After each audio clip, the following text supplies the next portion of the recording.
시장을 이겨라입니다. 오늘 주제입니다. 코스피가 제한적인 반등 수준에 조금 숨고르기를 하고 있는데요. 종목 장세 전략은 유효한 것인지 전략 세우도록 하겠습니다. 오늘은 NH투자증권 조연주 연구위원 함께합니다. 어서 오세요.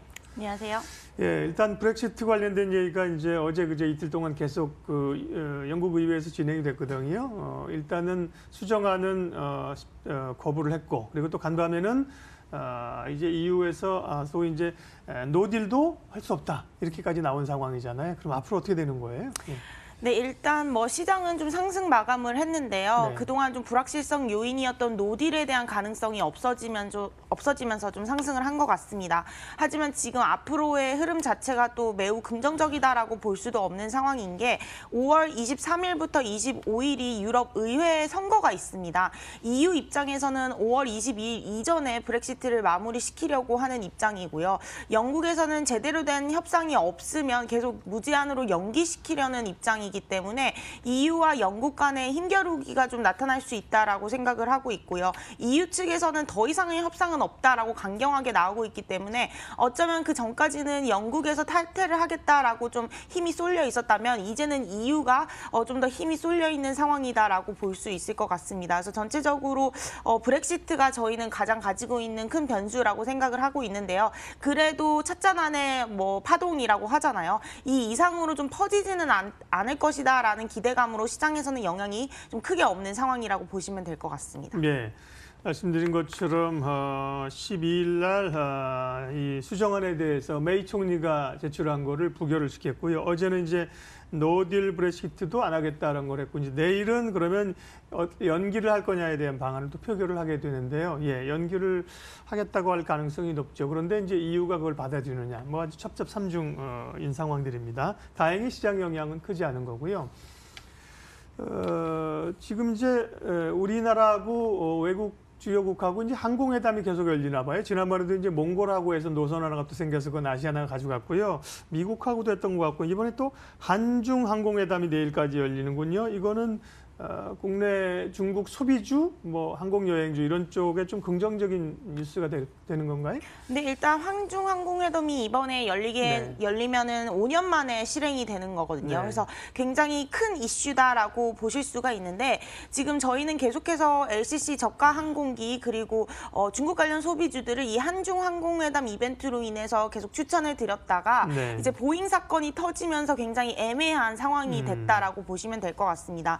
보통 노선이 커진다는 거는, 신규 노선이 개발된다는 거는 항공주 입장에서는 좀 파이 자체가 커지는 거기 때문에 굉장히 큰 긍정적인 호재로 받아들여질 수가 있거든요. 네. 근데 지금 상황에서 보잉에 대한 이슈가 터지면서 이제 물량이 없는 거죠. 대부분 LCC 항공사들은 보잉을 쓰고 있고 그 전 품목들 같은 경우는 또 보잉에서 단종을 시켰기 때문에 737에 굉장히 의존도가 컸던 상황입니다. 그래서 이 부분이 이제 지금 중지가 되면서 사실 노선이 크게 확대된다고 하더라도 보급할 물량이 없으면 그만큼 수요를 충족시키기 어려운 그렇죠. 상황인데요. 그래서 저희가 가지고 있는 생각은 일단은 파이가 커진다는 것 자체에 있어서는 리레이팅이 가능한 이벤트다라고 생각을 하고 있고, 이 보잉이 얼마만큼 진행이 되는지 여부를 좀 지켜봐야 하는 시점이라고 생각을 하고 있어서 좀 많이 크게 하락을 했을 때는 그때쯤 이제 매수하는 전략을 추천드리고 있습니다. 네.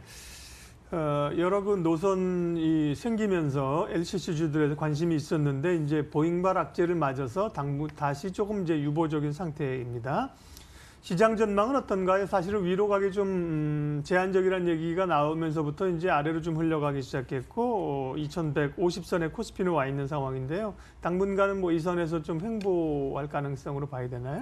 네, 일단 저희가 예전에 지난번에 펀더멘털에 대한 우려를 말씀을 드렸습니다. 그래서 매크로라든가 실적이 계속해서 안 좋은 지표들이 나올 수 있는 구간이다라고 말씀을 드렸는데요.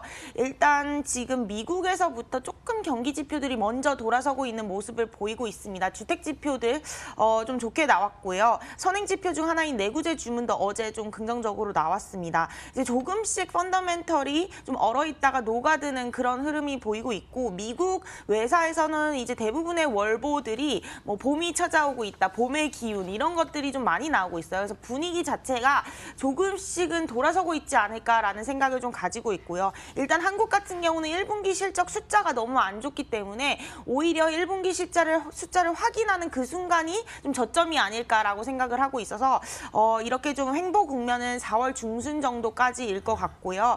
한 4월 중순 이후부터는 오히려 좀 시장이 하단을 점차 높여가는 그런 흐름을 저희는 좀 예상을 하고 있습니다. 네, 3월 시장 전망하면서 어쨌든 간에 위로 좀 제한적인 걸 얘기하셨는데 지금까지 이제 그런 모습들이 나타납니다. 한 다음 달 중순쯤에서 이제 기대를 갖는 거는 지표가 좀 돌아서 줘야 되는 겁니다. 그때. 예.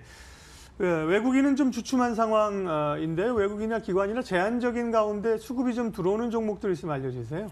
네, 일단 뭐 오늘 선물 옵션 만기일이라서 외국인 좀 매수가 우위로 선회할 가능성이 높습니다. 그래서 저희는 외국인이 좀 선호하는 종목 중심으로 좀 가져가는 전략이 유효할 것 같고요. 일단은 2월 말부터 지수가 좀 하락을 하면서 3월까지는 외국인이 선호했던 업종들이 뭐 유틸리티나 필수 소비재 이런 방어주 또는 디스플레이 이렇게 좀 저평가됐던 업종들을 좀 중심으로 매수를 했는데요. 오히려 저희는 외국인들이 샀던 종목들보다는 수급이 좀 비어있는 종목들을 이제는 매수할 가능성이 높다라고 생각을 하고 있어서 시총 상위 종목인 오히려 반도체에 대한 매수 전략 그리고 항상 말씀을 드렸던 매크로 지표 턴어라운드 가능성을 높게 저희는 보고 있기 때문에 화학이랑 철강, 조선, 건설 이런 민감주 중심으로 외국인들이 다시 코스피 중심으로 좀 매수를 할 수 있다라고 판단을 하고 있습니다. 그리고 여기에다가 이제 중국 소비주 좀 수혜를 받을 수 있어서 이렇게 좀 생각하고 있습니다. 예, 지금 말씀하신 건 아무래도 이제 메이저들 움직임이니까 대형주군이 많은데요. 그쪽에 관심을 다시 좀 높여야 되는 겁니까? 아니면 지금 계속 좀 가지고 있는 중소형주 접근 전략이 좀 더 맞는 건가요? 어느 쪽인가요? 네, 일단 저희가 계속 말씀드리는 게 이제 단기 전략이나 중장기 전략이냐 이 차이인 것 같습니다. 그래서 저희는 일단은 좀 길게 봤을 때는 연간으로 경기 민감주가 주도하는 그런 흐름이 반도체라든가 코스피 중심의 전략이 유효하다라고 생각을 하고 있어서 지난번에 말씀하셨죠. 네, 계속해서 그쪽으로 좀 말씀을 드리고 있고 뭐 종목 장세는 사실 개별로 움직이기 때문에 너무나 빠르게 움직인다라는 점이 좀 제약적인 것 같습니다. 그래서 일단은 뭐 아까도 말씀드렸듯이 4월 중순 1분기 실적이 숫자로 나타나는 그 시기까지는 종목 장세가 유리한 전략인 것 같고요. 그 이후부터는 오히려 숫자가 안 좋은 것을 확인하고 난 뒤에는 다시 상승할 여지가 높기 때문에 일단은 매크로 전략 중심으로 좀 비중을 포트폴리오를 바꿔 가시는 게 좀 바람직하다 이렇게 평가하고 있습니다. 예, 뭐 중소형주만 좀 매달리기보다는 이제 시장의 흐름이 돌아섰을 때는 대형주군을 좀 미리 좀 체크해 놓을 필요가 있겠군요. 예, 지난주에도 말씀하셨고 확인해 주셨고요. 어느덧 3월도 이제 중반부를 돌아서 들어갑니다. 남은 변수 핵심적인 것 좀 알려주세요.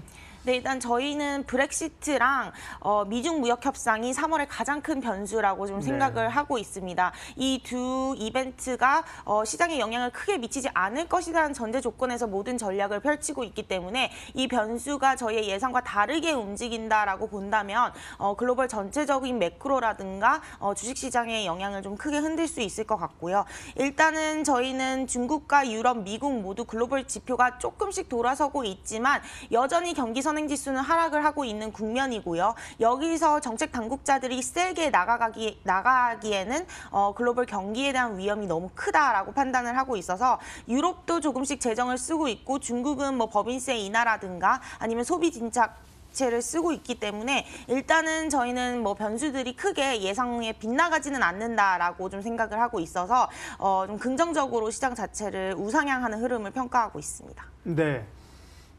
사실은 이제 연초에 있는 지금 강한 흐름들이 소위 이제 베어마켓 랠리냐 아니면 다시 상승 추세로의 전환이냐 이걸 지금 판가름하고 있는 상황인데요. 일단은 지표를 좀 봐야겠지만 긍정적인 쪽을 기대하면서 해석하시는 것 같습니다. 시장을 이겨라 NH투자증권 조현주 연구위원 함께했습니다. 수고하셨습니다. 네, 코스피는 또 약보합권으로 돌아섰습니다. 아까 말씀드린 것처럼 뭐 기관이나 외국인들이 지금 만길이라 그런지 막판에 어떤 스탠스를 취하려고 하는지 지금 좀 조심스럽거든요. 그러니까 개인만으로는 좀 한계가 있으니까요. 예, 코스닥은 오름세입니다만 코스피는 조금 내림세로 전환을 했습니다. 예, 출발 마켓온 오늘 순서는 여기까지 하겠습니다. 오늘도 좋은 선택, 좋은 투자하십시오. 고맙습니다.